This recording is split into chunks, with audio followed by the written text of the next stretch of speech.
Rīgas brīvosta savā 815. gada jubilejā aicina Rīgas svētku ietvaros piedalīties ostas svētkos. 15. augustā Ielu mūzikas diena Vecrīgā un visā pilsētā. Ja tu esi mūziķis, tev vēl ir iespēja piereģistrēties šeit, internetā.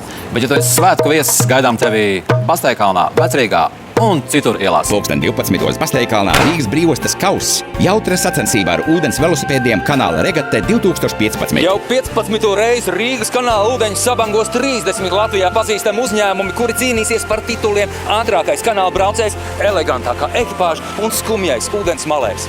Regatas komandas gatavojas jau tagad. Šuj tērpus, gatavo priekšnesums, kanāla pīlēm viegli neklāsies. Un no 15. līdz 16. augustam diennakts basketbola maratons krastu mačs. 48 komandas, 600 dalībnieki. Daugos labais, kreisais trases, ārvalsts zvaigznes, pašmājas snaiperi. Jau 6. reizi šeit, pie operas nama, basketbols un izklaides. Nāc arī tu. Tiekamies Rīgas ostas svētkos. Rīgas brīvosta jau 815 gadus.